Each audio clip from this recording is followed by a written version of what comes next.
Hello, and welcome to Colonel Uber's Humankind Industrial Era tier list for the recent closed beta.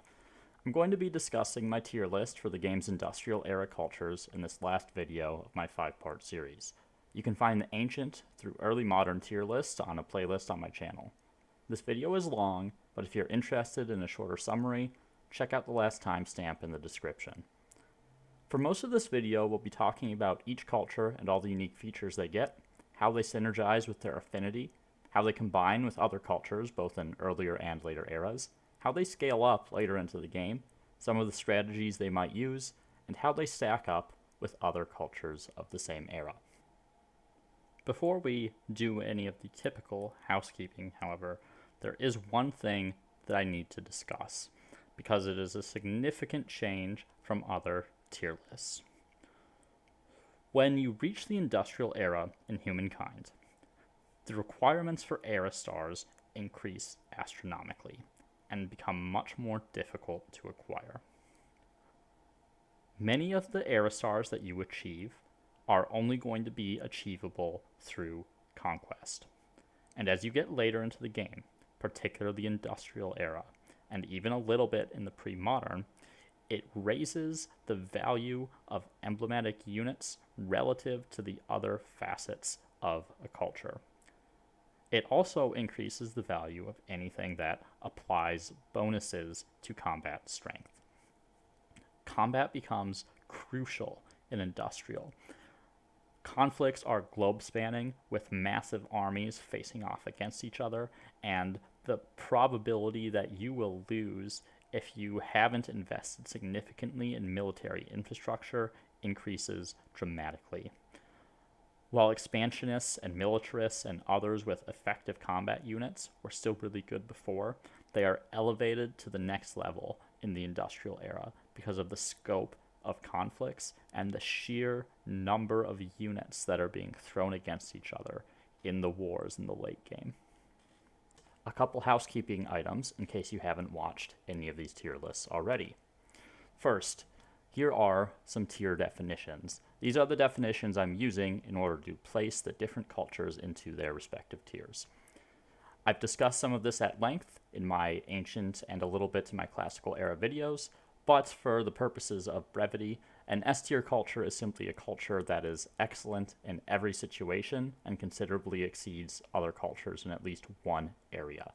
Or it can be a culture that has situational bonuses, but those bonuses are so good when the situation arises, that culture can basically win you the game. An A-tier culture is a culture that is always a good choice, even if it may not be the best choice in every single situation you'll encounter. Alternatively, this can be a culture that meets the S-tier, the first part of the S-tier definition, that is excellent and considerably exceeds other cultures, but it's only in specific situations rather than in all situations. A B-tier culture is a relatively consistent culture that is a decent choice in most situations, and it may be very good in certain scenarios. So they're not a bad culture, they're just reasonable. And then that brings us to C, which is a culture that can do decently given specific circumstances that may be rare or difficult for the player to create for themselves. And this culture is going to struggle outside of those given circumstances. You'll typically want to take another culture if it's available. A D-tier culture is a culture that will struggle in every scenario or is strictly inferior to another culture in every area. Next, here are the primary factors that I really considered in order to place each culture into their respective tiers. First, how well can the culture generate its primary era stars?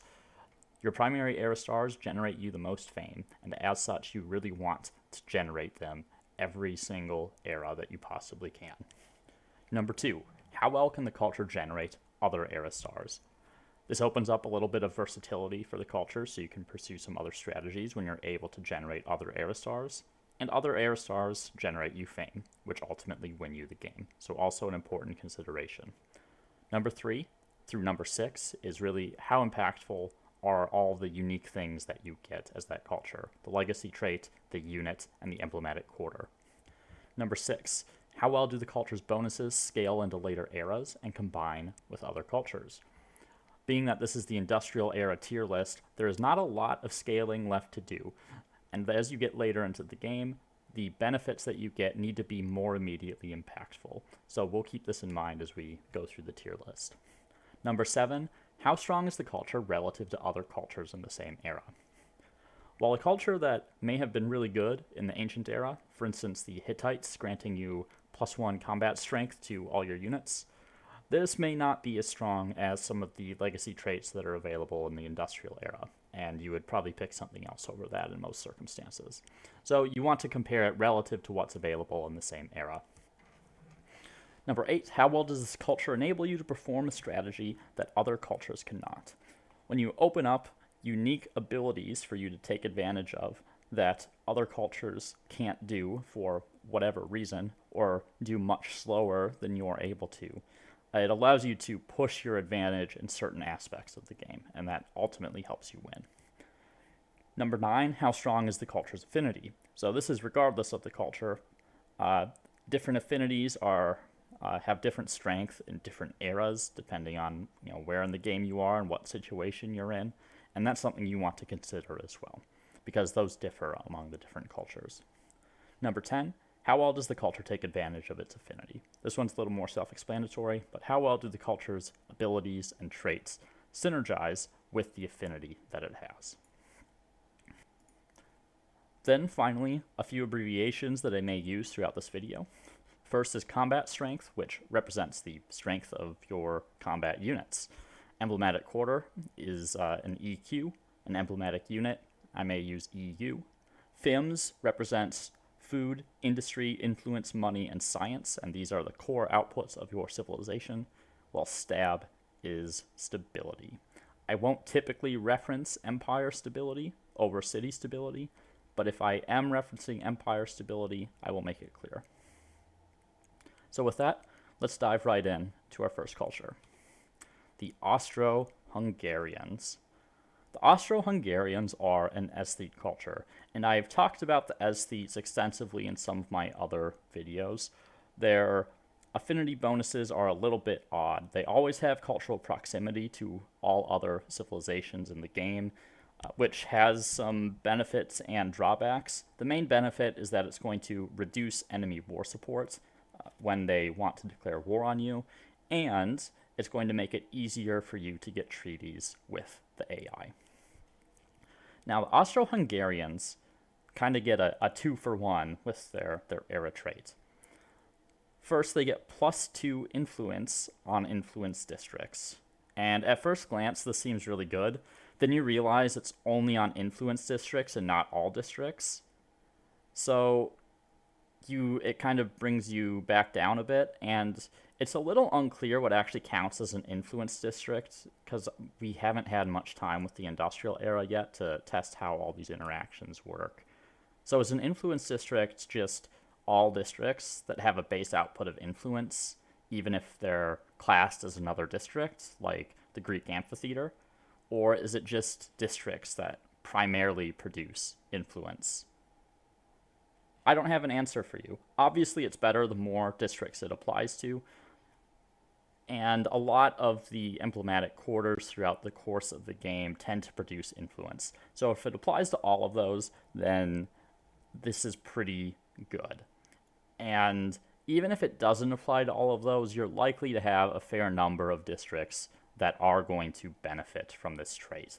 So it'll help increase your influence to meet your era stars and help you claim some wonders or do whatever else it is you want to do with influence. The other part of this is this 50% increase in turns before cities or outposts are converted by another's culture. This makes it a bit of a defensive cultural option against someone who has become culturally dominant. This will allow you to retrain your civics choices with greater ease if you're trying to prevent other cultures from encroaching on your territory. It's also useful against someone who you might suspect to be trying to take the Indians in the contemporary era, who get some major benefits to their gold output based on their culture's influence.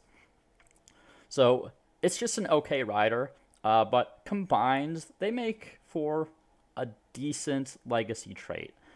I've talked before about how influence isn't the greatest output to get. That's still true. But in this era, and presumably in the contemporary era as well, there are some really powerful wonders available.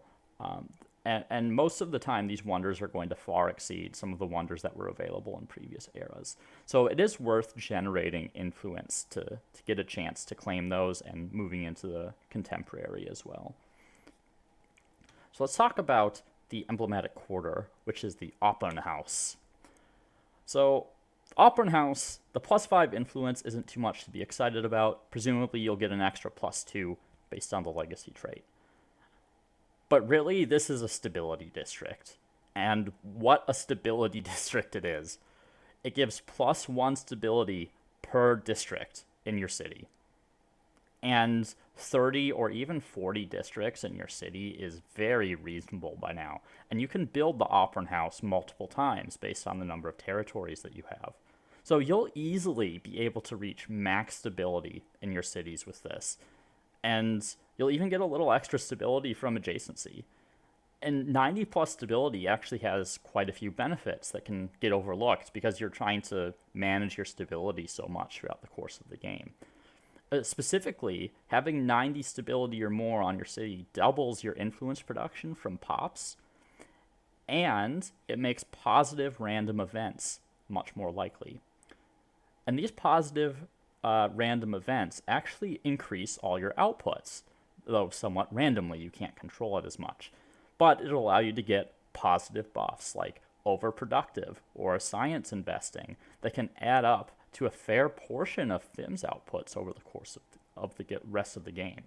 And because you're not going to need to build much more in the way of the stability districts once you place down the Opernhauses, you're effectively saving yourself production that you'd otherwise have to use on a bunch of stability quarters, like commons quarters or garrisons. And that lets you just use your production or your money to get other stuff instead. And this allows you to really expand your city well beyond what other people are capable of doing. And finally, the Opernhaus also enables a very specific but very potent strategy that I think is worth mentioning. In the contemporary era, what we know about the Soviets is that they get access to an emblematic quarter called the Arms Factory. The Arms Factory produces this unique resource called weapons. Weapons on your empire, they give you +1 combat strength for every weapon that you have, and a global -10 stability on all of your cities. What the Opernhaus allows you to do is create Opernhauses in all your cities, boost up your stability to really high levels, and then in the contemporary, you pick the Soviets and you cash in on that stability in order to generate these insanely buffed combat strength units that can absolutely roll over enemy forces. And the emblematic unit that the Soviets get, which is a special tank based on the T-34, has an ability that you produce them 2 at a time. So, extremely potent combination. We'll see how it plays out when the game actually launches and everything is finalized. But right now, the Austro-Hungarians are a prime pick to go into the Soviets for that late game domination. But this isn't all that the Austrians get. They also get Evidenzbüro agents. And I'll just call them agents, but they come in at 52 combat strength with the effect Sly, which allows them to ignore zone of control. And they're also your typical gunner with 4 range.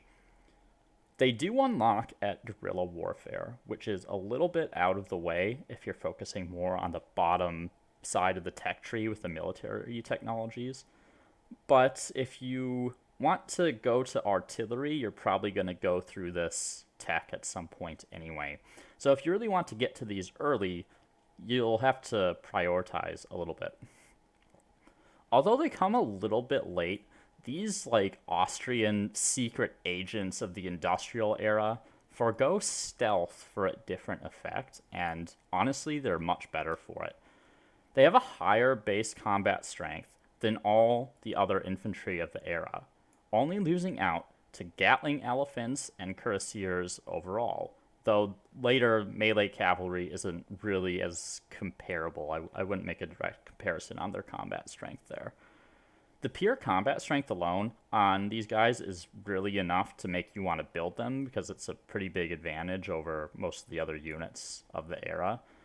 But Sly has its uses as well. Because of their high combat strength, they can act as an effective blocker unit on like a weak side of your formation. And when your enemies try to swarm you and trap you in that spot, because you have Sly, you're able to retreat back to your own lines. So you're able to really move around and delay opposing forces by imposing your own zone of control, but not being affected by your opponents. Being able to move directly past units also opens up the possibilities of entering positions that give combat strength bonuses that aren't otherwise going to be accessible. And being able to access more tiles also means that you're able to bring more of your forces to bear, as the Evidenzbüro agents will be able to get out of the way for your line infantry while still being active in combat themselves. With large battles in the Industrial, being able to access even just one or two more tiles than normal to let an extra unit or two shoot can make a massive difference in the casualty count at the end of the battle. The main problem with these is that you're probably going to be hard building them unless you played the Haudenosaunee and they were using their emblematic unit for whatever reason. They technically upgrade from saboteurs, which weren't particularly useful when you got them way back in like the medieval era. If you do have them, you could upgrade them into the agents, but you probably don't have many, if any. So they're going to take a little longer to get out between the tech requirements as well as the fact that you're going to have to hard build them and a fairly steep production requirement. But they are very combat effective against any unit on the battlefield in the era. One open question for this unit, though, is what it'll actually upgrade to in the contemporary. The sort of guerrilla tactics kind of fighters are typically a little bit below par. So if this is a trend that continues in the contemporary era, it does lower the value of agents a little bit if whatever they upgrade to isn't as combat effective as their peers. So all things considered, where does this place the Austro-Hungarians? For me, the Austro-Hungarians are an A tier, and I believe this is the first aesthete I have placed in the A tier. The influence generation of the Austro-Hungarians is fine, and it'll help you maintain cultural supremacy, at least in your own territory. But the real reason you're picking the Austro-Hungarians is for the stability buffs, and the stability buffs are absolutely phenomenal, and they unchain you from stability for most of the rest of the game. You'll probably maintain high stability for a really long time, which will significantly increase your influence output, and it's going to generate more of those positive events, which can lead to even more outputs on your cities, like production and money and science. And then the Evidenzbüro, the Evidenzbüro agents, although they come late, they are still effective when you get them, and they're more effective than most of their peers, so they're still worth having. The Austro-Hungarians, primarily because of their stability buffs and what it enables you to do with your cities, and the extent it enables you to expand, and how resistant it makes you to having to change civics because of hostile cultural influence. It makes them a really, really good culture. The opportunity to just put down like 4 districts and almost never have to worry about stability for pretty much the rest of the game is incredible. You can build so many more districts than your opponents, and that leads to way more outputs. So the Austro-Hungarians are A tier, largely on the back of the Opernhaus stability buffs. Next we have the British. The British are the first expansionist of the industrial era. The expansionist affinity does struggle a little bit as the game goes on because the amount of conquests you have to do to meet your era stars scales up pretty dramatically. And because cities are so large and likely to encompass most administrative centers by this point in the game, the expansionist active ability is not super impactful. The British do have a very powerful legacy trait, though, but it is a little ambiguously worded, and I didn't get the chance to test outputs with this. It gives +5 money per number of territories on capital, and +5 science per number of territories on capital. It is worded similarly to the Mughals, who get +2 industry per number of territories in your sphere of influence on capital, which leads me to believe that this buff applies to your capital based on the total number of territories that you own. But it could also feasibly mean that your total empire-wide outputs of money and science increase based on the number of territories in your capital. I'm hoping Amplitude clarifies some of this language on release, and I do believe it is the former of those. But either way, this is still a pretty powerful culture. If it is the former, where it's all your territories are contributing outputs to your capital specifically, this works really well with a tall capital that is producing a lot of outputs. If it is empire-wide, based on how many territories are in your capital, it still plays in really well to a tall capital, because you want all those territories to provide you empire-wide buffs. In either case, whether these provide bonuses to your entire empire or specifically to your capital, the substance of those bonuses is really, really substantial. And it's applied to multiple outputs, which makes it even better. Science in particular really actually enables you to keep up with players like the French. Although you may not be producing quite the same amount of outputs, the percent bonus that you can get, specifically in your capital or empire-wide, depending on how the actual effect works, can dramatically increase your science output. And the +5% money is a nice buff to have as well. If you were playing the Dutch in the previous era, and now you're looking to expand as the British, this is going to compound with all the money that you're getting from those VOC warehouses that you put down in earlier eras. This legacy trait also combines really well with some of the wonders like the Mausoleum of Halicarnassus for science per district, the Taj Mahal for like a crazy money buff if you can maintain high stability, and Big Ben for more science. These buffs go even farther if you pick some like money or science cultures in previous eras. I already mentioned the Dutch, but the Joseon as well. Because of their massive science output, you'll benefit even more from the legacy trait when you pick them. And because you're getting both of these outputs, it broadens the scope of synergies that British have with previous cultures. So the legacy trait is pretty good. Increases your outputs by quite a bit. So let's talk about the emblematic quarter, which isn't quite as good. It's not super great. You need to have vassals in order to make use of it, because you can only build it in a vassal's territory. It generates as much money for your vassal as it does for you before you apply any modifiers, but because they're your vassal, they provide some of the money they generate to you, so it provides a little bit more than it looks like. It also has the benefit that it doesn't take up space in your empire, so you don't have to worry about like losing out on exploitations on the tile that you place this, and you don't have to worry about any stability penalties from this either. So it's a nice way to increase your money if you're worried about stability in your cities. It is kind of fun putting these in your vassal's territories, I have to admit, and you can let your vassal build adjacent districts, so you get more money from them building stuff. But you should be aware that you are helping them get gold as well and get their gold era stars, though not as much as you help yourself, which is really what matters at the end of the day. This +10 to, the base money that you get and the extra money that you get from being the vassal, it's not amazing. It's a nice boost to have, and it's going to be amplified a little bit by the extra money that you get if it's applying empire-wide from the legacy trait. There are better quarters in this era, but I can't fault the quarter necessarily. It's just not as good as others, particularly because money specifically has declined in value compared to the open devs because things are much more expensive to purchase. So let's talk about the emblematic unit, the Redcoats.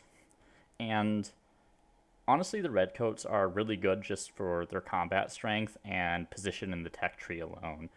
They unlock at line formation, which is what you want anyway for line infantry, as any other culture, and the Redcoats are just straight up better versions of line infantry. They boast an additional +4 combat strength as a base, and that makes them quite a bit more powerful. So even on Humankind difficulty, you're going to have a +2 bonus over regular line infantry. The bonus trait allows them to regenerate health outside your own territory, and they have the benefits of being cheaper to produce than regular line infantry as well. Though most of these guys you're probably upgrading from musketeers earlier. So while most of the time you'll be like capturing or defending a city, which reduces the value of this regenerating health, it actually makes it useless, right? Because if you're defending a city, you're in your own territory, and if you take a city, then it becomes your territory. So the regeneration doesn't matter as much. It only really matters for those occasional battles that you're going to have in the field, because it allows you to keep pushing into enemy territory without having to come back into your own territory to heal. And that denies them the opportunity to bring up as many reinforcements as they otherwise would have while you had waited for your units to regenerate their health. It has a little bit of synergy with the Temple of Artemis as well, if you manage to snag that in earlier eras, but by no means would I plan some kind of build around that effect. It's just a nice synergy to have if you happen to get it. So the Redcoats, overall, I mean, this expedition trait with health regeneration outside of your territory, yeah, it's nice to have in the few situations it's relevant in, but most of the time we're talking about sieges, and the Redcoats are good at sieges because they just have better combat strength. And really, what more can you ask for in a unit? +4 combat strength over its generic equivalents? Yeah, I mean, I'll take it, and it's cheaper to produce, so have at it. Redcoats are a great unit just on the merits of their combat strength alone, and the fact that you unlock them at the same time as everyone else is getting access to weaker units. So where does this put the British? This puts the British as the second A-tier culture for me. A lot of this has to do with the buffs from the legacy trait. Regardless of how it's interpreted, these are really, really powerful buffs. If we're talking about empire-wide bonuses based on the number of territories on your capital, we can easily be talking about an empire-wide 30% or more bonus to both your money and science output, which is insane. The other option, where it's providing bonus on your capital based on your amount of total owned territory, crazy good. As the British, you're going to be expanding anyway, so you'll keep getting more benefits from that. So whatever case it is, it's an insanely good legacy trait. And it has a lot of synergies with previous culture picks and wonders, and that makes them really quite versatile as a pick for previous eras cultures. If you're generating a significant amount of money or science already, you can comfortably pick the British and continue to generate an advantage with your money and or your science, while also unlocking the ability of the British to go out and conquer more territory. And that's going to expand the breadth of the gameplay that you're able to partake in and enable you to undertake additional strategies. And the Redcoats, really, they have enough going for them, and they're appropriately placed in the tech tree that the British are really capable of generating expansionist and militarist era stars. So, while the emblematic quarter is a little bit disappointing, at least it's thematic, it's not useless. You'll still probably build a few, and it's nice to have that extra gold income. And it doesn't cost you any stability either, so that's also a benefit, but not as impactful as the other quarters in this era. But The strength of the redcoats and this crazy legacy trait do more than enough to make up for a somewhat lackluster quarter. So the British, great at conquest, great at producing outputs, particularly money and science. They do a lot of things that really matter in this era, so the British are an A tier. Third on our list, we have the French. The French are the only scientist culture of the era, and really what is scientist culture they are. Right out the gate, you get just a flat plus 20% science. And the more science you have already, the more this benefits you. So it goes even farther for players that have picked scientists in the past, or if they played a high population strategy with a focus on science, or even builders that built a lot of science quarters. Whatever the case for you, the plus 20% science also means you get even more value out of the active ability of scientists to convert production and money to science. And by now you're more than capable of dedicating a couple cities to doing this for most of the era, probably. So the French are really capable of blitzing through the tech tree if they're left alone to do it. One unknown for the French, though. The scientists get the ability to start researching techs in the next era, and that is always useful. It unlocks even farther potential for the scientists to access new units or infrastructure that can help you win the game. But we don't know what the tech tree looks like for the contemporary era yet. So what this means is that there may be significant units or significant infrastructures or other effects that are locked behind a series of technologies that you have to research first.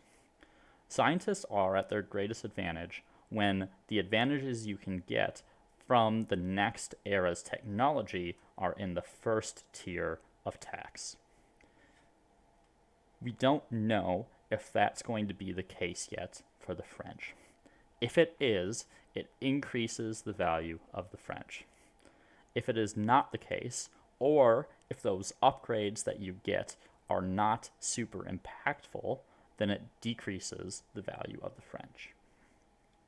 Overall, however, legacy trait plus 20% science, just outright great trait. You'll never regret having that. To compound matters farther, the French have the Exhibition Hall, and this is an excellent quarter that will significantly boost your science. By now, you'll have reliably fairly high population cities coming into the industrial era, and the amount of science you can generate from this is really damn good, and it only gets better as time goes on, and it's modified by your plus 20% science. It has a little bit of extra influence and some culture defense, which isn't super useful. It's a nice rider, but it's, you're really here for the plus 1 science per population. So exhibition halls combine really well with high population cultures that have focused on growth throughout the eras, whether that be like the Haudenosaunee or the Celts, or even just someone that built a lot of agrarian quarters. While others won't get quite as much use out of it if they have lower populations, you can still get 30 population on a city fairly easily as someone that hasn't played a single agrarian culture. So the exhibition hall is really quite potent, and because you can build it one in each territory, it means you're getting double, triple, quadruple, quintuple the amount of science as you have population, depending on just how big your city actually is. So when combined with the plus 20% science that the French get, they can really rush through the tech tree. And there are a lot of important techs in the industrial era. You get things like line infantry. You get things like artillery. You get things that, like biplanes. You get things that boost pretty much all of your different outputs. So it opens up this really broad array of strategies that you can pursue depending on what exactly it is that you want to do. So next we have the cuirassiers, and the cuirassiers are this heavy cavalry unit with 54 combat strength and heavy charge, which gives them plus 9 when they're charging for a total of 63 combat strength. This is enough to one-shot any unit in the industrial era other than Gatling elephants before you consider other modifiers. They do suffer a lot from being heavy cavalry, so they're unable to cross over walls, so the usual disadvantages. This is modified slightly by getting access to howitzers and artillery, which can open up some possibilities to use this in sieges, but it's not going to be very reliable. But despite being heavy cavalry and the disadvantages associated with that, the cuirassiers are really, really oppressive in field battles and defensive sieges. If you can get around a flank with your high movement, you can take out enemy artillery with a single attack from the cuirassiers, except German artillery. Even on Humankind difficulty with that +2 buff, you can destroy them in a single attack. And if you can't do that, you're perfectly capable of just mass murdering poor line infantry if they're dumb enough to be standing out in the open. You don't need very many of these, but the mere presence of them controls the flow of the battlefield, and it significantly reduces the number of positions your enemy can actually safely utilize if they don't want to risk immediately losing their unit. You may wonder why I hold these in higher regard than the winged hussars, because they fill a similar role. The first reason is that there are more options to take out fortifications now without having to sit in siege. You have access to the howitzer, you have access to the artillery, and these are better at bringing down walls.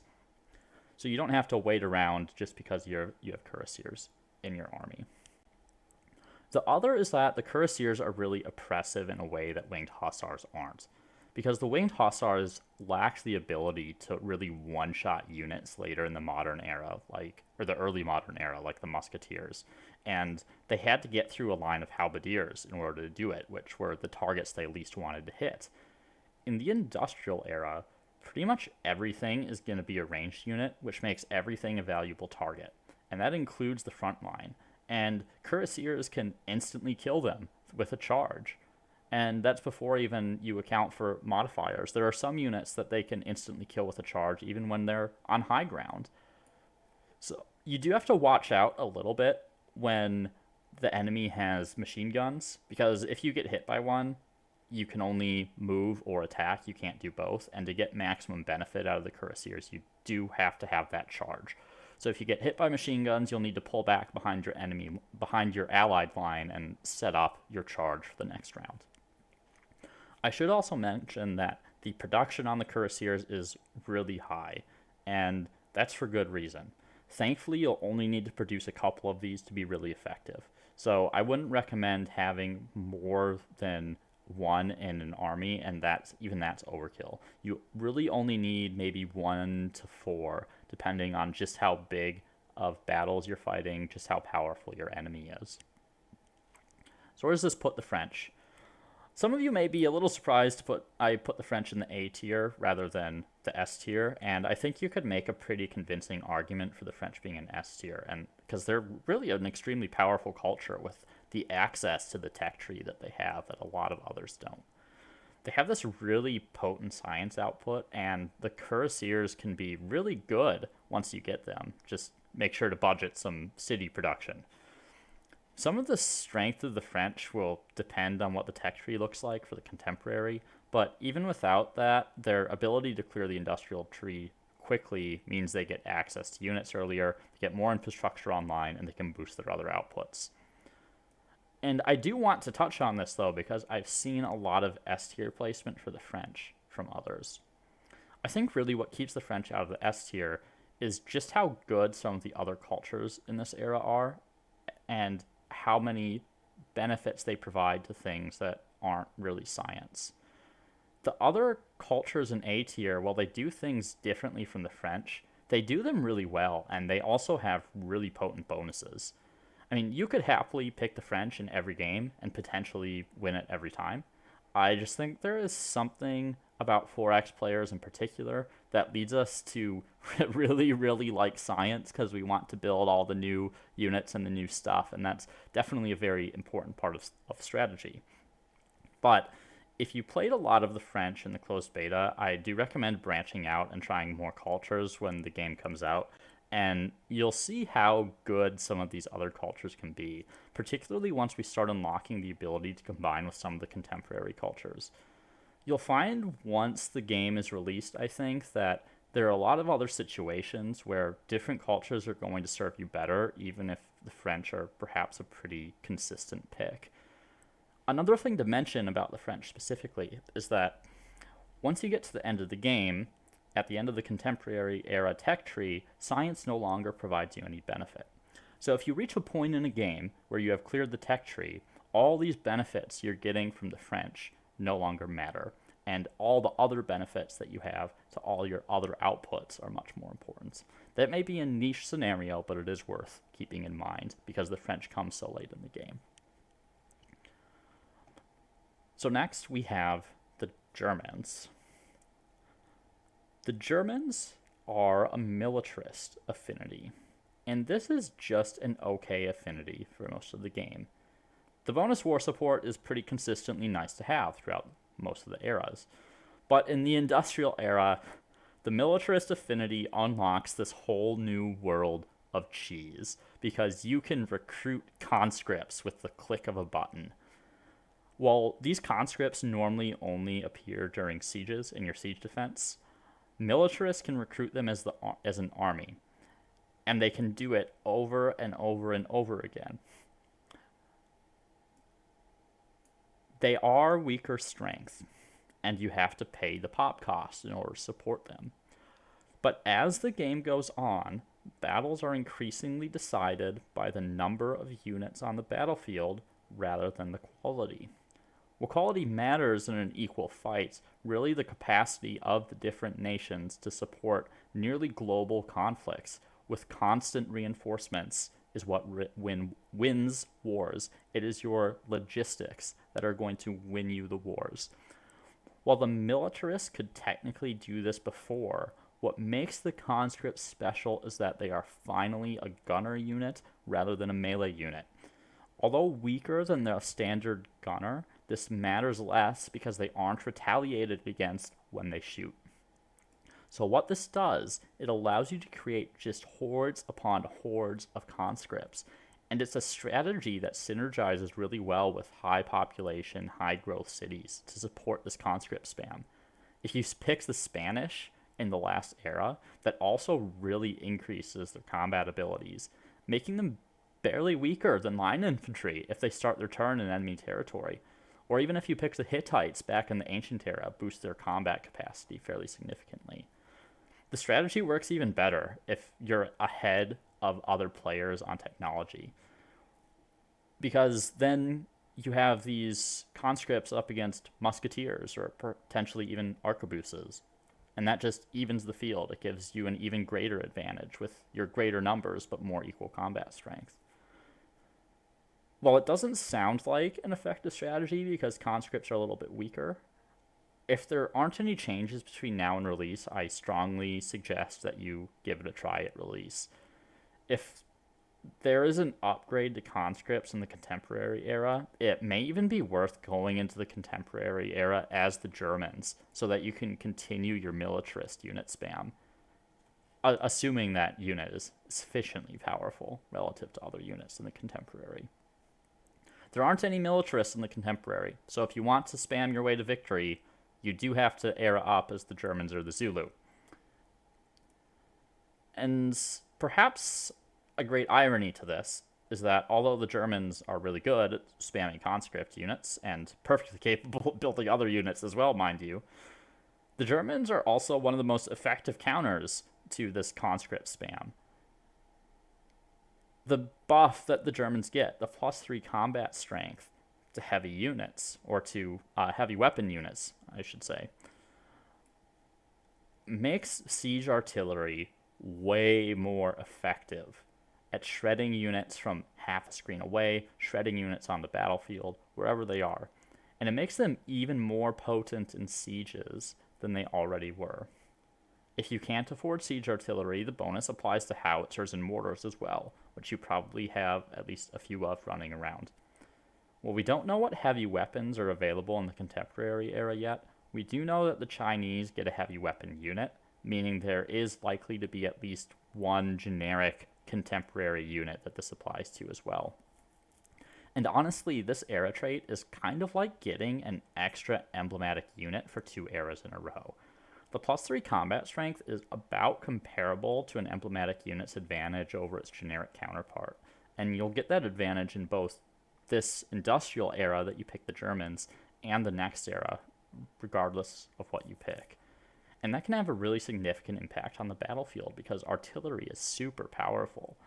And perhaps the best part about this is that it lets the Germans win artillery duels. It allows you to control the flow of the map before you even enter battles, because other players can't match up to your artillery. And what this means is if the enemy wants to remove your artillery, they have to advance to you. They have to move through your artillery fire and engage your units on the battlefield, where you're going to be pounding them with your own artillery every single step of the way, which gives them a disadvantage before they ever even engage you.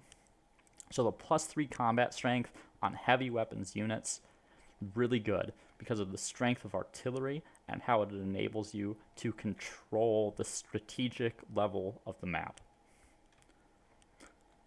Next, we have the emblematic quarter, the Coking Works. The Coking Works acts as a maker's quarter, but really why you're here is the +1 industry per population. Like the militarist ability, this works really well with high population cities that have several territories available to build these in. Like getting an extra 150 production or more just through the Coking Works is really easily obtainable, and it's well worth the investment to fuel your war machine. And while you're not at war, it'll help you make the districts you need to get your builder stars or build shared projects, whatever it is that you want to produce. Coking Works, we should all know by now that industry is great, very versatile output, and getting more industry is always a good thing, especially when unit costs start to scale up. And I should mention that really in this era is when units start to become more important. It becomes harder to reach a lot of your stars, and a lot of the stars you do get are really going to come from conquering enemy cities rather than from growing or building your own stuff. So industry that allows you to both build units if you need them and build your own things to help build other things is excellent. And the amount of industry this can provide is really, really good, especially on your high growth, high population cities.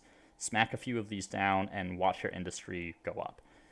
It may not be quite as good as the Jama Masjid from the previous era, depending on how many workers you have specifically, but +1 industry per population, there's no arguing with that.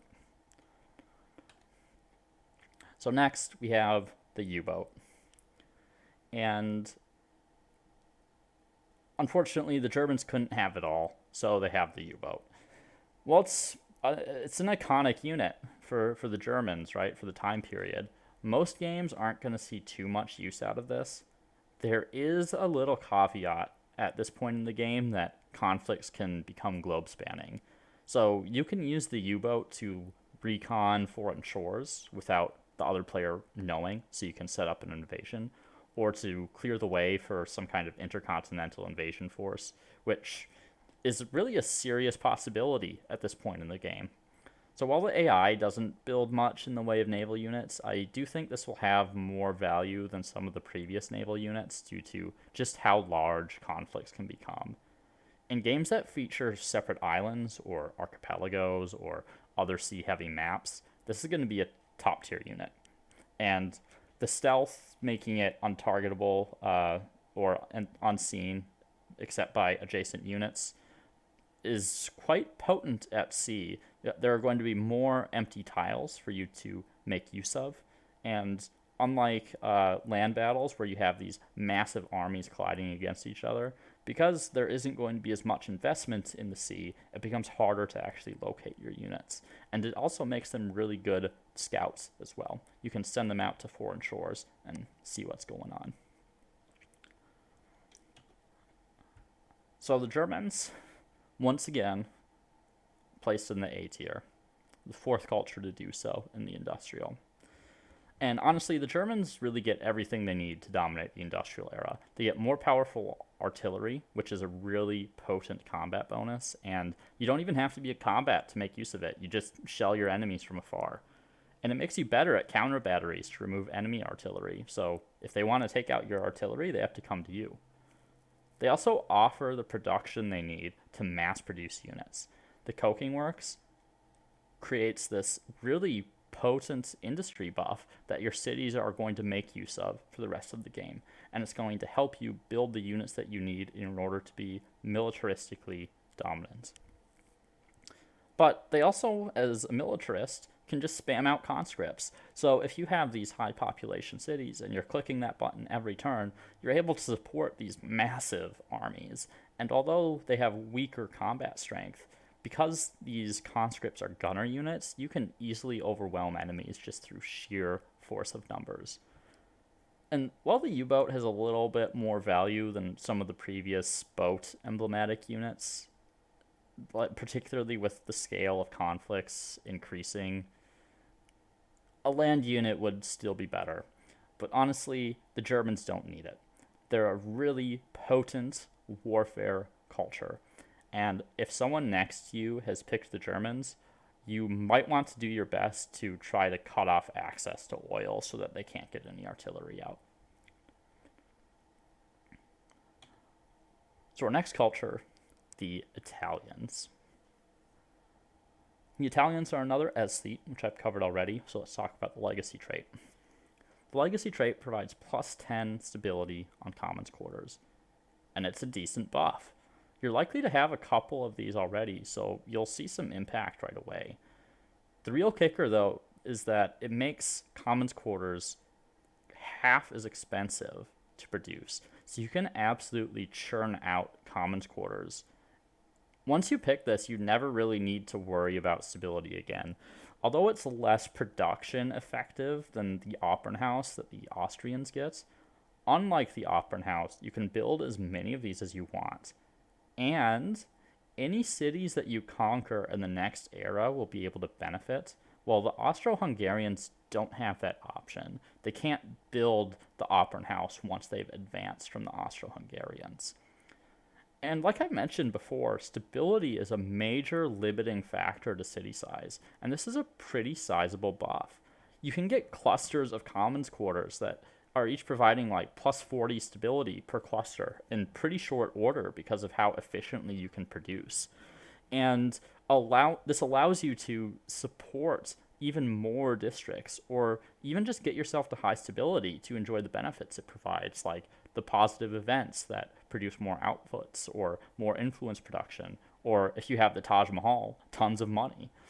So overall, while it can take more time to get online than with the Austro-Hungarians and a bit less production effective, the fact that you can produce as many commons quarters as you want, as many times as you like, allows me to rate this about similarly to the effects of the Opernhaus.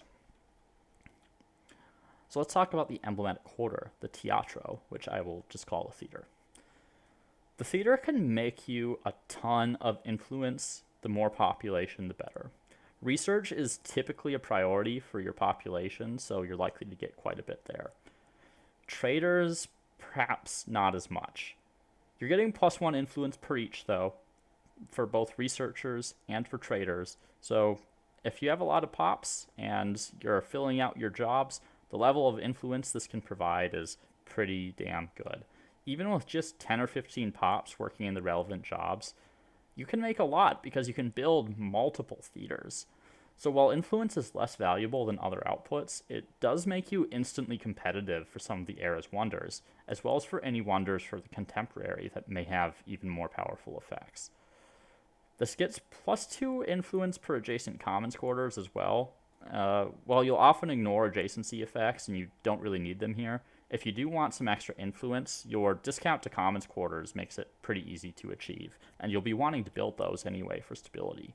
And the little boost of +5 of stability from the district means that it's not counting against your ability to build other districts either.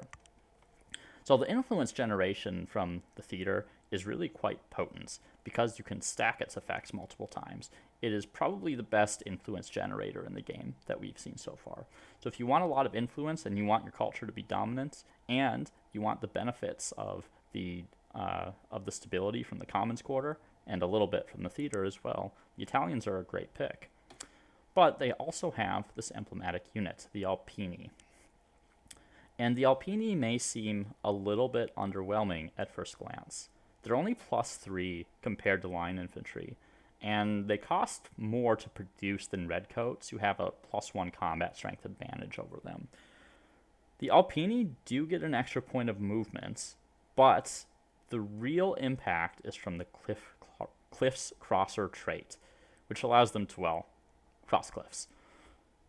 If you played the open devs in the beta, you know just how many cliffs there are in the map generation. They are practically everywhere.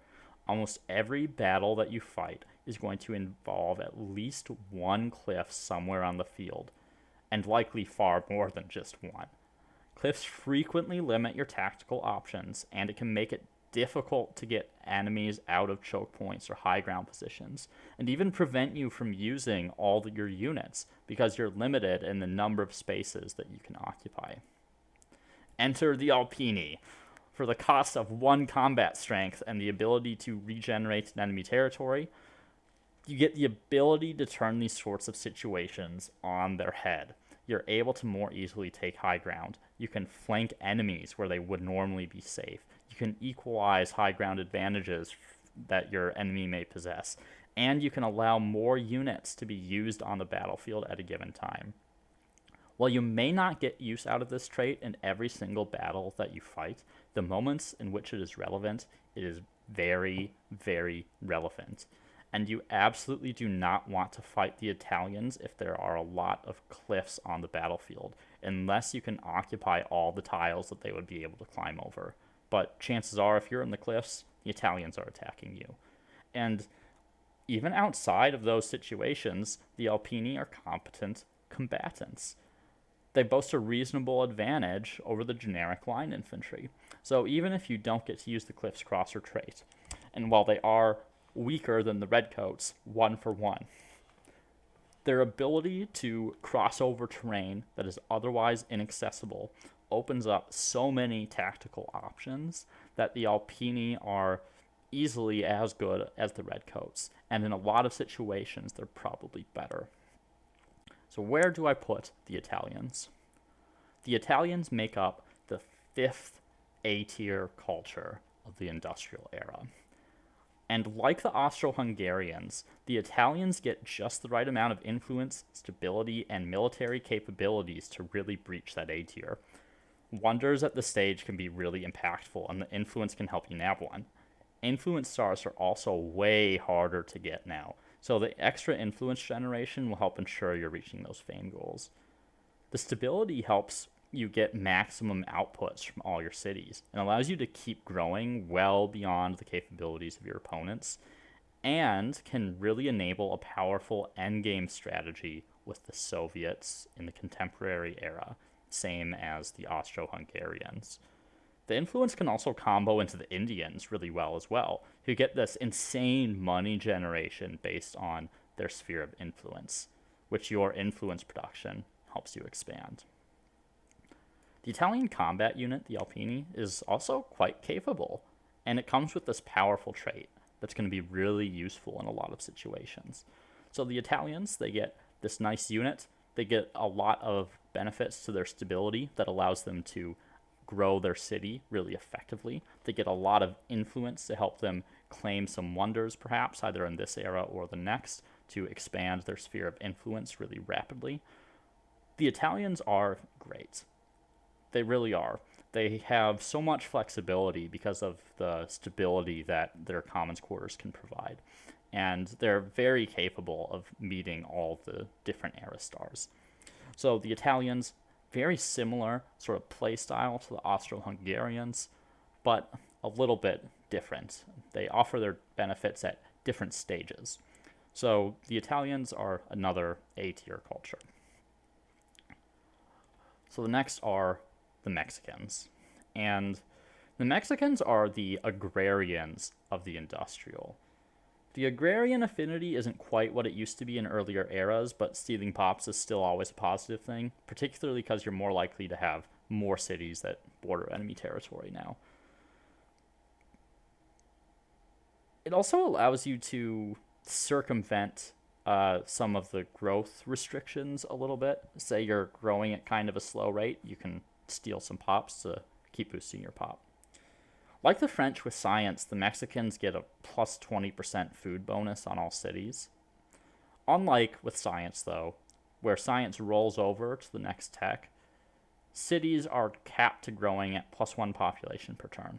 So plus 20% food, like most food income, will really take time to properly scale up.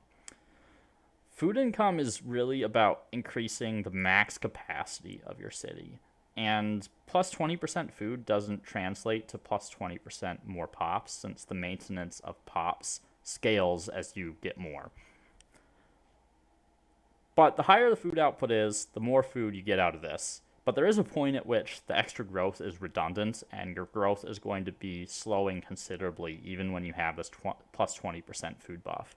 For reference, at 60 pops, you're paying like 14 food per pop. So 840 total food. With plus 20% food, you'll be getting 1008 food, which is enough to support 68 pops, or about a 13% increase in population. If you pick the Celts or the Haudenosaunee already, it's likely you'll have more than enough food, though you could still consider it if you want to take the Chinese in the contemporary era. I think where the Mexicans really perform well is for cultures that need to catch up on population and plan to make some investments in farmers' quarters in the industrial era. Specifically those that probably haven't picked agrarians yet. And the hacienda, the emblematic quarter, helps play into that. So the hacienda does some normal farmers' quarter stuff, but the real effect here is the plus 1 food on district producing food. Perhaps a little irony is that the synergy with agrarian cultures isn't great because those cultures need fewer food districts to support their pops due to the efficiency of things like the Nemeton and the Three Sisters plantation. Instead, this is actually more efficient for someone who has built a lot of farmers' quarters, likely someone who has played a builder or perhaps a merchant culture in previous eras. Though there's really no reason to not have a bunch of farmers' quarters as militarists or expansionists either. This isn't to say you can't get a fair bit of use out of this as a former agrarian culture, particularly if you went way over the top on your farmers' quarters. But you'll be at a higher population already, so the food isn't as efficient as someone at a lower population. On particularly tall cities, the stacking effects of the hacienda can be decent if you have enough farmers' quarters. If you can put 5 of these in one city, even if you only have 10 farmers' quarters, that nets you like 90 food, since the Mexicans bonus, 20% food bonus will apply, and the hacienda's plus 1 food per district producing food also applies to itself. And this can help you support an extra 6 to 8 population, depending on where you're at already. The more farmers' quarters you have, the greater the effect. And the hacienda itself also works tiles, so it is a farmer's quarter that is going to give you extra effect. So if you're sitting in a grassland and you want to build down a farmer's quarter, well, now you have the hacienda, and it'll get you the same exploitations and get you this extra nice effect that'll help you boost your pop growth. I do think this effect is worse than the Three Sisters plantation in the Nemeton, though, because you can get quite a bit of growth already from rivers and harbors. Usually farmers' quarters aren't as high of a priority, so you're not likely to have too many, whereas the previous quarters scale off population and territory, which are things you're likely to have in abundance. So the hacienda is a little bit more situational and applies mostly in scenarios where you have enough agrarian quarters to really take advantage of stacking multiple of these in one city. So let's talk about the emblematic units of the soldaderas. And the soldaderas are another one of these sort of stealthy units that unlock at guerrilla warfare, the same as the Evidence Bureau agent, which is slightly out of the way in terms of technology if you're focusing on warfare. The Soldaderas don't directly replace anything, upgrading from the medieval era Saboteur, though the Haudenosaunee can also upgrade into this with their unique unit. The Soldaderas, though, do have a +2 CS bonus over line infantry, or on Humankind difficulty, are equal in combat strength, and they get the benefit of stealth. So at the very least, they don't fall into the trap of being a weaker unit in order to get stealth. And stealth can be quite annoying. It enables you to move units into a position undetected and draw an enemy out into an unfavorable location before you turn around with your stealth units and blast them. Stealth also gains some value in this era because stealth units can hide from artillery. But the size of armies in this era means it isn't going to be long before they get detected, and the benefit of stealth against the AI is a little bit questionable compared to just having higher combat strength. So we'll have to see how it plays out in multiplayer. I do think the Soldaderas are still worth building, though, specifically because they do have a higher combat strength than the generic units. But they are going to be more of a supplement to your force rather than making up the bulk of it. But they do make for a decent supplement. But I honestly still have most of the other emblematic units of the era over the Soldaderas. So where does this put the Mexicans? I think this puts the Mexicans in the B tier. And I've talked a lot about food in the past and how much I value food and growth because of how versatile pops are and how good they are at producing outputs. But you kind of reach the point of diminishing returns here. And growth specifically is better the earlier in the game you can get it, because your population growth is limited to 1 per turn, so it takes a while to feel the full effect of increased food production, while boosts to the other FIMs are felt immediately. As you get later in the game, the value of food declines because of the time it takes to scale up to maximum effect. This doesn't make it bad, though. You still want a sizable population to ensure your cities are producing effective outputs, and you need to support the population that you need to support your war efforts. I just don't think the Mexicans do enough for your long game to be placed at the same tier as the other A-tier cultures. They aren't bad by any means, and the bonuses they get are going to be relevant in most circumstances, but the benefits provided by some of the other A-tier cultures just enable you to do a lot more than the Mexicans, who really just provide a bunch of growth. And agrarian stars kind of get harder to meet through just internal growth alone by the time the industrial rolls around. And it's likely if you're 3-starring agrarian, a lot of those pops are coming from conquered cities, and the Mexicans don't really have any substantial benefits towards conquering other cities. So while the growth is useful and it can support some higher pop cities, as pops get harder and harder to support, and the sort of time penalty to pops increases, it gets harder and harder to justify putting a food culture in the higher tiers. And I think they sit fairly comfortably below the other A-tier cultures. Next are the Persians. And their affinity is the builder, which, at this point in the game, you can make effective use of. You'll have plenty of cities, so you can pound out units or districts. But let's talk about the legacy trait, which is reduced shared project industry cost, 25% modifier. This legacy trait is a little strange, in my opinion, because it's just a quarter of what you get from the Topkapi Palace Wonder, and it doesn't have the extra industry boost or fame or stability that the Wonder provides. Shared projects can get quite expensive in the industrial and will presumably be even more so in the contemporary, so this boost can help you get those Wonders out and save you some turns. Your holy sites are probably all online at this point, though, so you won't be getting any benefit towards that. We also know in the contemporary era that there are going to be some national projects that have the potential to be really expensive, like nuclear weapons tests and the lunar landing project. How valuable this trait is going to scale with the amount of fame or other advantages those national projects provide, and how expensive the industry costs are for those projects.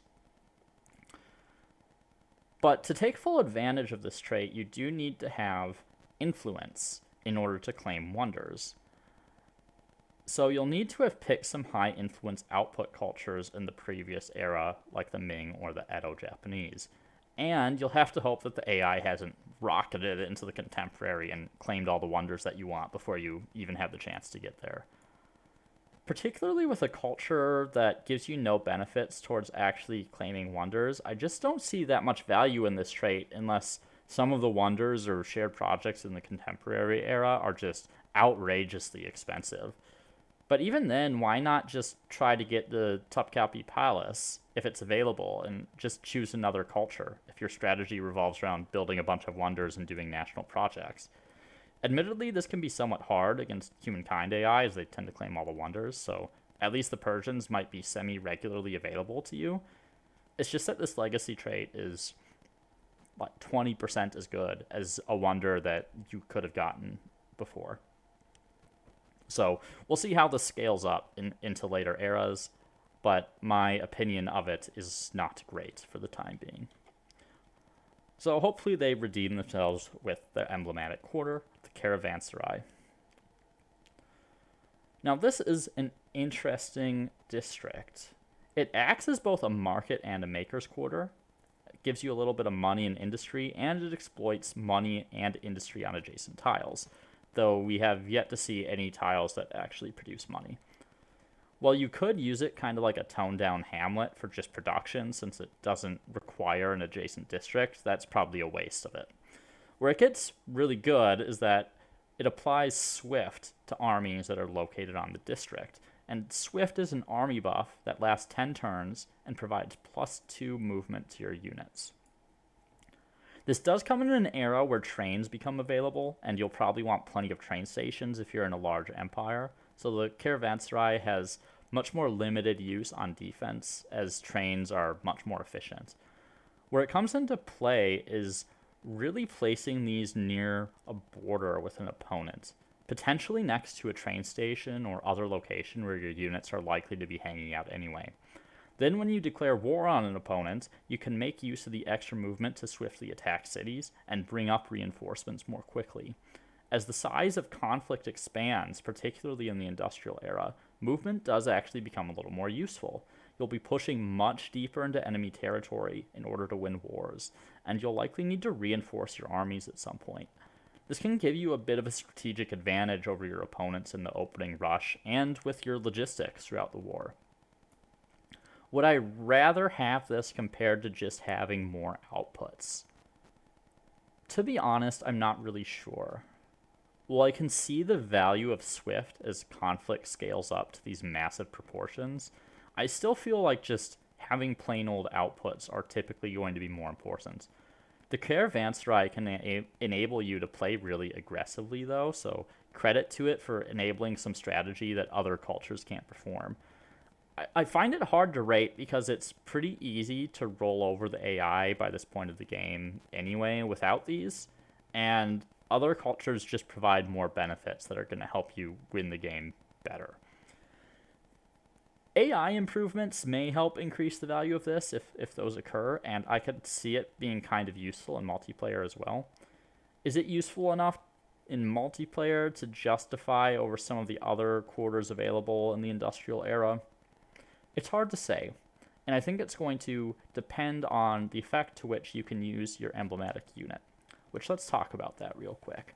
The Jazerikis, or Jazerkais? Let's go with Jazerkais. I'm actually totally unsure. I tried to look it up and I couldn't get a pronunciation. But in any case, the Jazerkais are a very interesting unit. They come in at 46th combat strength, which is 1 CS below line infantry. But they appear a technology earlier, cost 500 production less, and only take 1 population, rather than the line infantry, which take 4 population to produce. Additionally, they have piercing, which gives them +5 combat strength when attacking. Additionally, they also have 1 range over other comparable units of the era. While this may not always be relevant with the terrain, it does mean that you can have an additional infantry line bringing its guns to bear and take advantage of more positions. So when that extra range is relevant, it is very relevant. And these units can pretty handily beat line infantry, though they'll take a decent amount of damage in return because they don't have that +5 bonus when they're defending against attacks. They will struggle a bit against redcoats, evidence bureau agents, and the Gatling elephants, which all have equal or higher combat strength even when the unit is attacking. And the Alpini can trade fairly evenly overall with some of its movement advantages. As you can imagine with this buff, you really want to be attacking first to take advantage of your +5 combat bonus and remove some enemy units from the battlefield before they have the chance to do anything. And these excel at a shock strategy, and you can see how this combines well with the Caravanserai to enable them to get that first strike opportunity. But they do lose power as the era goes on. Some cultures have units that will trade evenly or beat you in a straight fight. But more importantly, later in the industrial era, the Jazerkais become uniquely vulnerable to artillery. And really in a way that other cultures don't. Because they only have a base of 46 combat strength, artillery shots are going to be taking roughly half their health with every single shot, while others with base strength that are higher are going to be much more durable against artillery. From my experience with these units, I think the use case for these is really this early industrial aggression. You get some caravanserais on your borders, you get your units online, and you rush down your neighbors while they're still working with musketeers and don't have access to more powerful units yet. But you will be on the back foot compared to some of the other cultures as the industrial wears on. Once some other emblematic units make their way onto the field, you need to be much more careful in your use of units. Also, be particularly cautious of AI German artillery, because their +3 legacy trait to heavy weapons and the +2 CS they get from difficulty, they can one-shot your emblematic unit with their artillery, so be careful. Cuirassiers are also a danger if you're fighting an offensive siege or open field battle against the French, and even with a high ground bonus, the Cuirassiers will kill you in a single charge. So do be aware of a couple major threats later in the industrial era.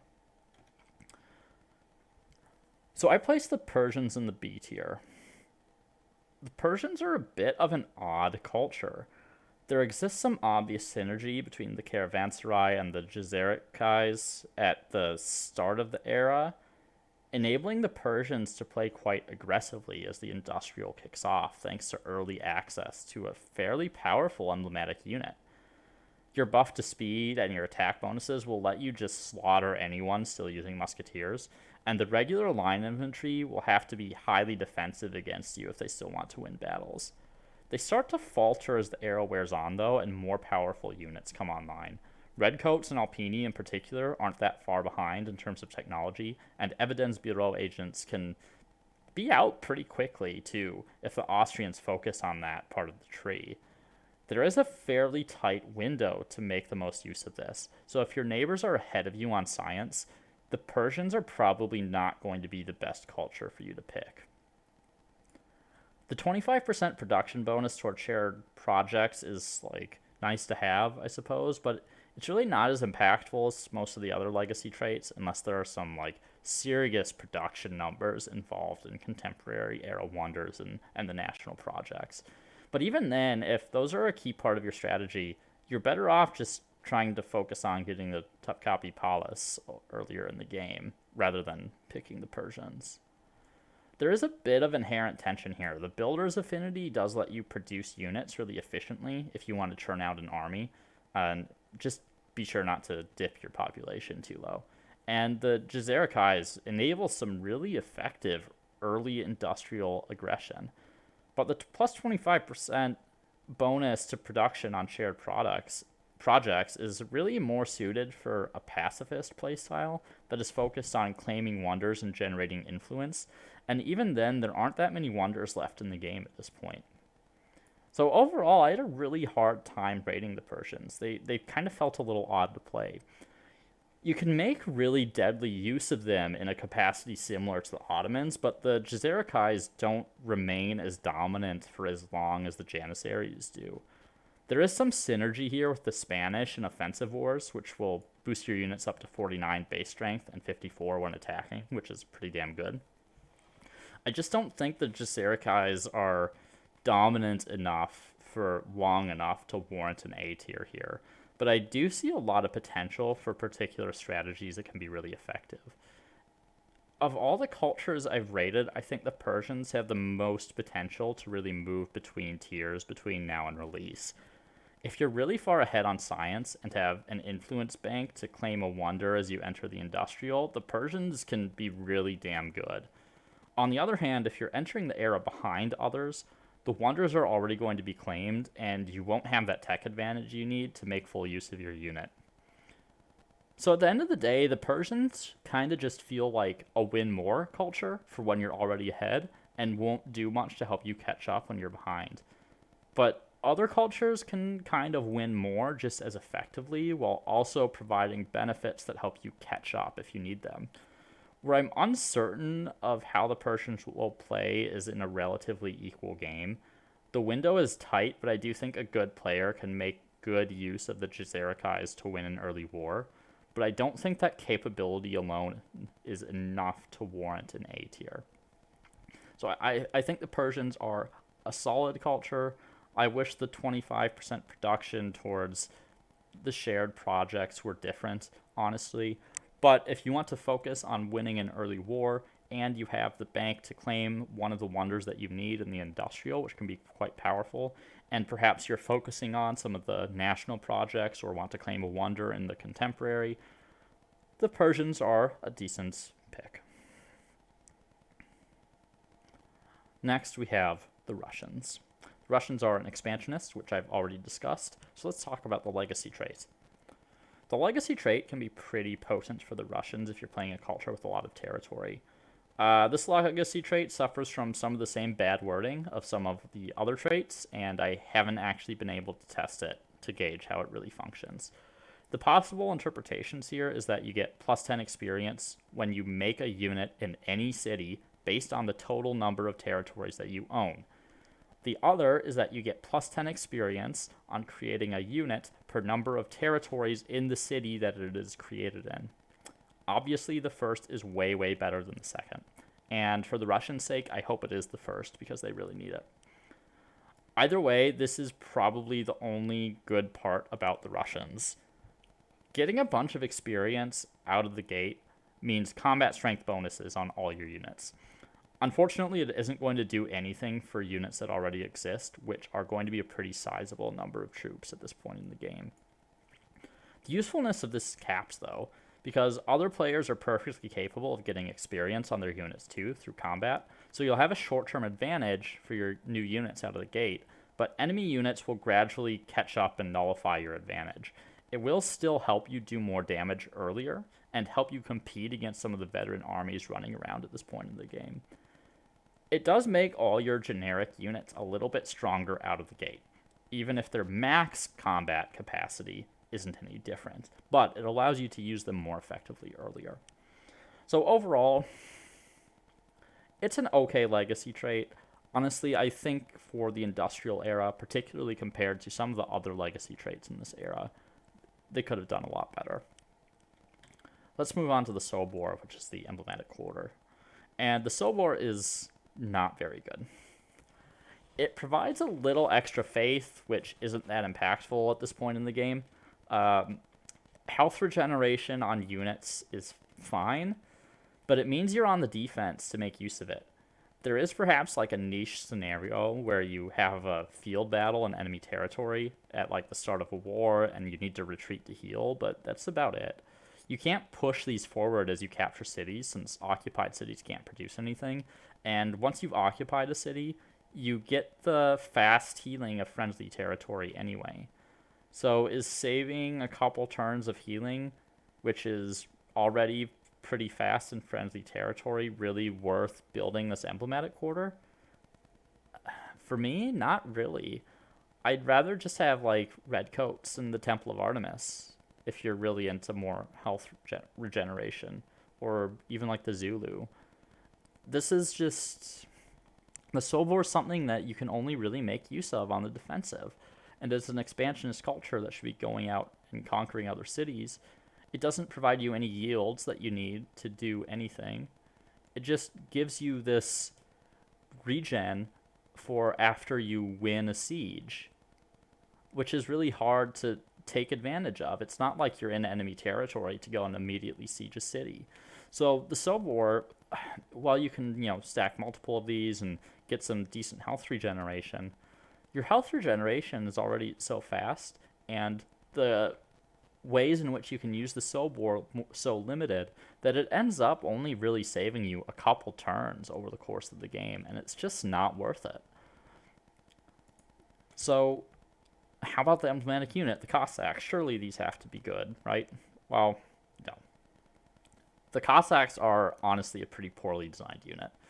They cost 2,040 production and 1 population, which is an advantage over the Dragoon counterpart, but they also have 2 less combat strength. The intent here is that veterancy from the Russians is going to make up for the lower combat strength to put them on equal footing.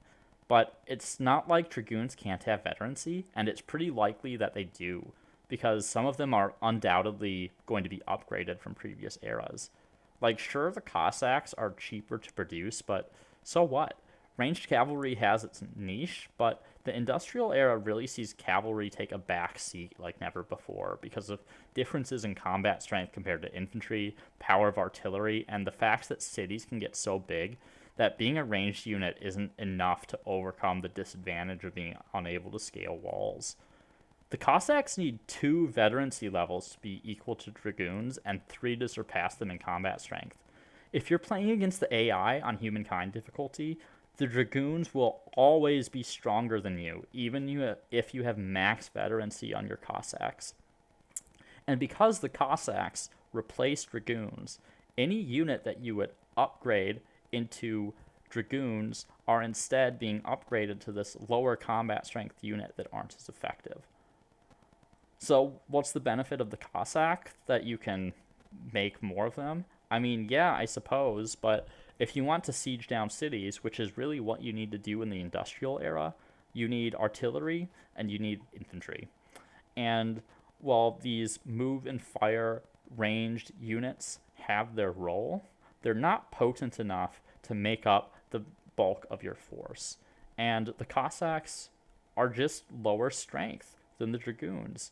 I really don't know what they were thinking here, because that, well, yes, the bonus that they'll get from veterancy when they're produced and not upgraded will help them a little bit. It only puts them on equal footing. So really, what's the point? Anyway, moving on to the ranking, the Russians are a C tier. And really the only thing saving Russians from the D tier is that getting experience and therefore combat strength is useful, and it's going to help buff up all the generic units, which they're going to need given their pretty sad replacement for a unit that's already limited.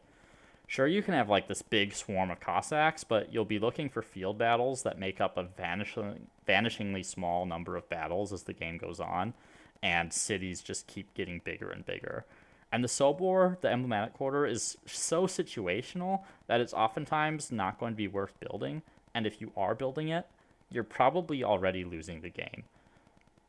Luckily, the experience effect from the legacy trait is going to carry with you into the contemporary era, so you'll still continue to benefit from that, but there are stronger buffs from other cultures that have a much better set of bonuses. I was very tempted to put the Russians in the D tier. I think the veterancy does just barely enough to keep them in C because of the effect on the current era and the fact that it affects the next era, where you're going to be producing a lot of units. Next, we have the Siamese. And the Siamese are the second builder culture of the era, and sort of take the place of the industrials merchant affinity. The Siamese give +3 industry per trader, so it's clearly meant for someone who has made like significant investments into their money and trader infrastructure and are looking to get even more value out of it. The builder affinity has an interesting synergy here because you can convert your money to production if it's more efficient to produce something than to buy it out. Traders are usually not the best slot to be working, but a fair bit of money infrastructure does come online in the industrial era that helps improve their competitiveness relative to farmers and scientists and workers. You could struggle a bit to meet the builder era stars, the Siamese, if you've focused on a gold strategy, but if you did that, you should have enough gold to buy out the districts you need anyway, and you can convert that gold into industry using the trait of the builder. So it shouldn't be too much of an issue. So +3 industry per trader, it's a nice buff if you're using traders. They're not the most efficient, but if you are pursuing a gold-based strategy, it is nice to get, 30 to 45 extra production on your city or whatever it is. So let's talk about the emblematic quarter, the floating market. The floating market is a little bit situational because it requires coastal water or a lake, but it does provide some decent benefits. It acts as a market quarter and a maker's quarter for adjacency bonuses, but it doesn't exploit production for some reason.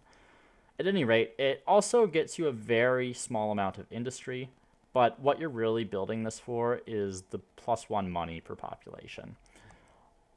Sadly, this is strictly inferior to the Dutch from the previous era, who get +3 money per population on their VOC warehouse, and they can place it anywhere on land with additional bonuses for being near harbor. Floating markets are still definitely worth getting and can provide you with a pretty sizable amount of gold, but don't expect it to completely change your game like the VOC warehouse can for the Dutch. This is just an I want some more money kind of building, and those that have not already generated significant portions of cash aren't going to see as much benefit out of this. It does synergize well with high population, though, just like the Dutch, because you're getting more money per population. So if you have a tall culture, and particularly if you've picked the Dutch in the previous era, this floating market can provide pretty substantial benefits. So let's talk about the unit for the Siamese, which, once again, an elephant unit claims the spot of highest combat strength in the industrial era, which seems really weird to me. This time, the elephant has a Gatling gun. Coming in with a base of 55 combat strength, it puts up +5 over machine guns and +8 over line infantry. The Gatling elephant can just absolutely shred units. This version trades the move and fire ability of the Gajnal for the suppression effect, which will make your targeted opponent have to choose between firing back or moving, almost certainly away from you. Because of the suppression effect, the Gatling elephant is really strong in fortified positions and choke points where it can just clog units up and prevent them from actually doing anything useful. It does sacrifice a bit of offensive versatility when it loses the fire and move, as you can no longer move through confined areas with multiple elephants in order to take down enemy targets. This does still suffer the drawback of being unable to enter enemy cities, which becomes relevant again as cities grow in size despite the range of this unit. Perhaps the biggest disadvantage here, though, is that it costs about twice as much to produce as a machine gun does. You can upgrade this from the Gajnal or the rocket cart if you picked the Mughals or the Ming in the previous era, but it'll cost you like 2,500 gold per upgrade, so it can be pretty expensive. While very powerful, the drawbacks here are also very relevant, and it can take a long time to get the Gatling elephants online, particularly since the technology that unlocks them is really deep in the tech tree. If you want to make effective use of these, you'll need to plan for it, and high science output will help you get them online earlier. So the Gatling elephant, when it comes out, it's very good, but it is quite late, and it's not going to have the same impact on the industrial era as some of the other units. So what do I think about the Siamese overall? I think the Siamese land fairly solidly in B tier. The Siamese are decent, but I don't think they do anything well enough to warrant anything above a B. Getting some industry on your traders can be a nice little boost to your production, like +30, maybe more, depending on where your population is allocated. And the floating market is useful, but only like a quarter as useful as the VOC warehouse from the previous era. The Gatling elephant is really powerful, but it's going to take time to unlock and produce, and it makes its entry onto the battlefield much later than some other units.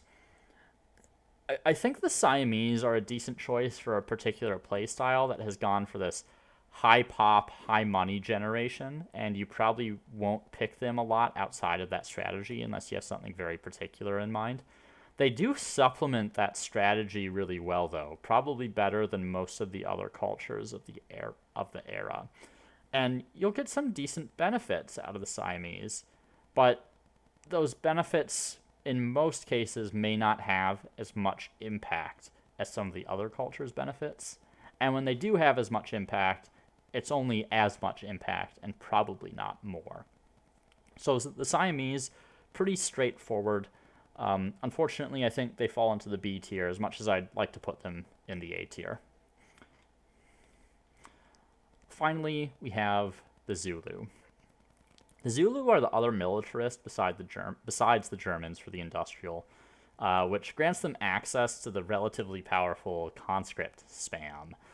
They also get plus 50% health regeneration on their units, and this can be reasonably beneficial in pressing your advantage after conquering cities and recovering after a fight. Unlike the Sobor, which is static, you'll always be getting the benefit of this trait. That said, it isn't an amazing trait. You can shave off some turns between sieging enemy cities, which gives them less time to produce additional defenders, but they're going to struggle to make use of this trait with their emblematic unit, which we'll get into in a second. A conscript spam strategy can be bolstered by this, though. Unfortunately, this isn't particularly good on defense, the extra health regeneration. Most of your defensive battles are going to be sieges, so if you lose, you'll have lost your units anyway. If you win, it's much harder to press an advantage than when you're marching in enemy territory. So it's mostly useful on the offense. But really, waiting on health regeneration can kind of be negated by leapfrogging armies anyway. So you give those that were in combat time to heal after taking a city, and then the ones that are relatively undamaged push forward while your previous units heal. And in the industrial era, you have enough armies that you should be able to do this. And there are going to be some fairly decisive battles in the opening phases of the war where you're able to knock out sizable portions of enemy units, and that will enable you to go split your armies more. So plus 50 health regeneration, 50% health regeneration on a unit. Yeah, okay, it can help you push the offensive a little bit, but that's about all it does. And really, it's more important that you just have units that can kill the enemy faster than it is healing faster after the battle is over. So let's talk about the emblematic quarter, the Warriors Izinzlu.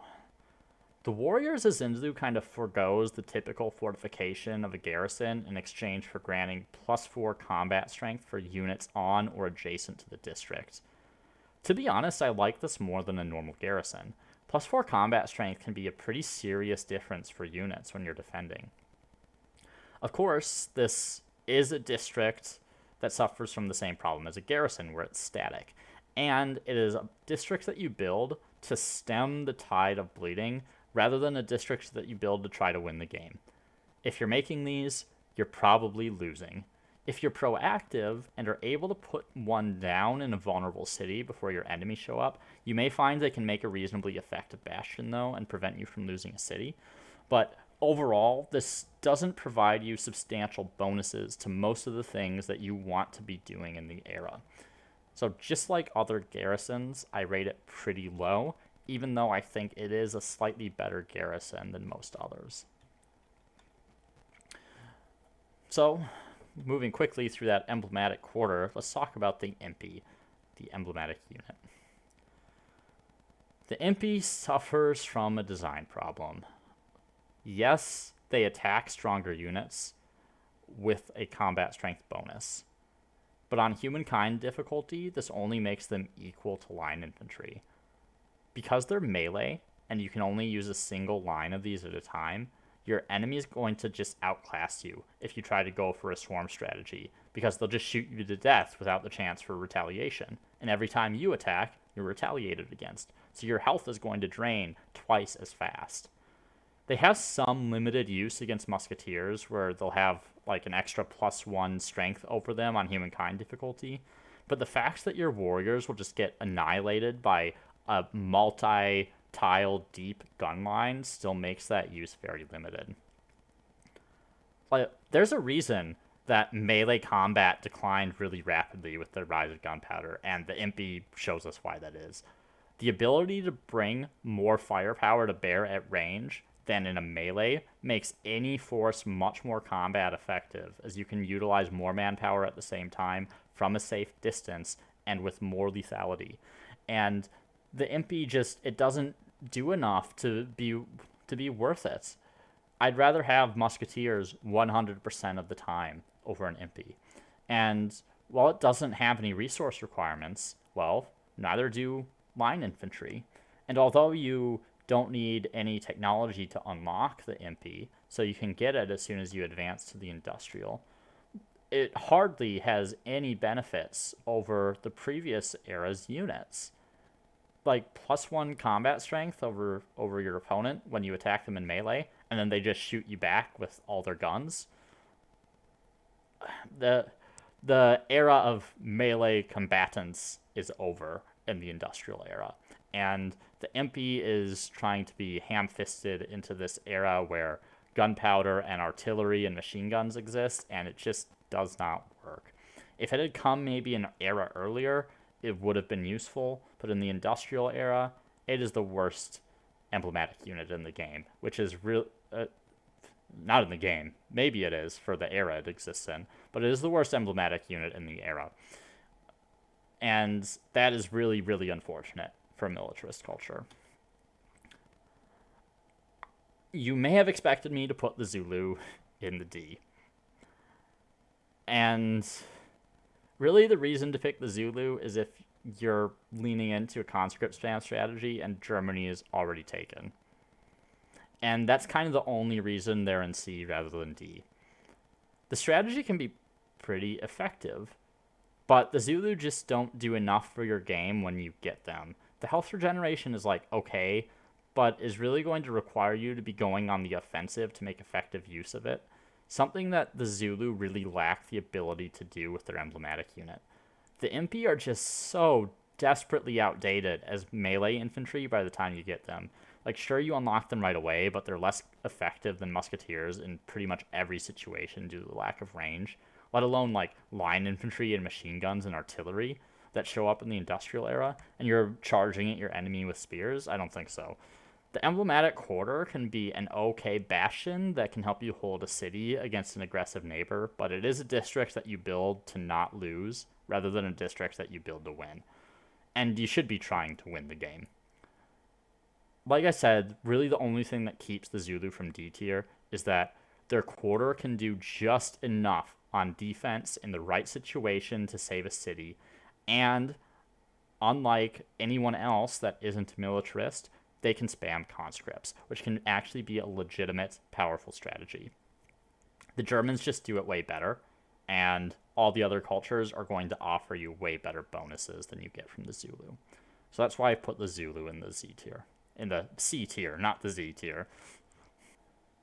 This brings us to our final tier list for the industrial era. I'll summarize the points for each culture, starting with the S tier, and work our way down the tiers. The order in which the cultures appear within tiers don't represent their relative strength.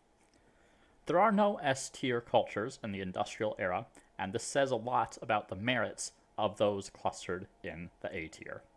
We'll start with our first A tier culture, the Austro-Hungarians. The Austro-Hungarians provide a little extra influence on influence districts and a sizable buffer against opponents trying to spread their sphere of influence by increasing the number of turns it takes for your territories to be converted to other cultures. While the legacy trait is only okay, the Opern House is amazing. It provides a little influence and stability for adjacent districts, but it also provides +1 stability for every district, and you can build as many Opern Houses as you have territories. The Opern House lets you become totally unchained from stability, allowing you to grow your cities to ridiculous levels, and high stability increases your influence output from population to help you get era stars, and increases the likelihood of positive events for an extra boost. The stability also enables a really powerful combination in the contemporary era with the Soviets. Meanwhile, the emblematic unit, the Evidenzbüro agent, unlocks a little later in the tree at guerrilla warfare and takes a while to build, but with 52 combat strength, it is capable of standing up to just about everything in the industrial era, pound for pound. And their bonus effect to move through hostile zones of control without penalty can enable some creative tactical moves. With a capable emblematic unit and superb stability generation, Austro-Hungarians are solidly A tier. Next are the British. While there is a little confusion about the actual interpretation of this legacy trait, it is a very potent trait regardless of which way it's read. Plus 5% science and plus 5% money per territory on capital city, regardless of interpretation, is a really strong boost. And it works best for someone with a strong capital and will provide a big bonus to your science and money outputs. And the more FIMS buffs you have, the better. The emblematic quarter, the colonial office, requires a vassal.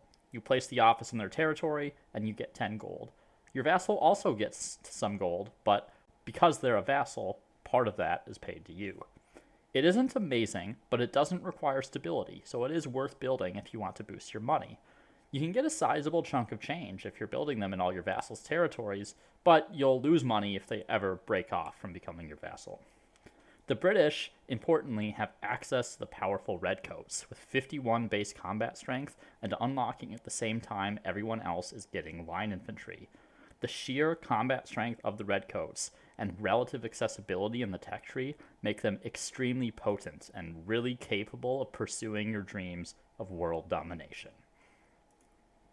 Next in the A tier are the French, and right out the gate, the French get plus 20% science across their entire empire. Their emblematic quarter doubles down on this by providing plus 1 science per population. The French work really well with cultures that have focused on a high growth strategy with lots of population, and having those pops working the scientist slots. Combined with the scientist active ability to convert a city's production and money into science, which also benefits from the plus 20% science, the French can blitz through the tech tree for early access to some powerful units and infrastructures. If you're only picking one science culture in the entire game, the French are a great option. The French also have the cuirassier, a heavy cavalry.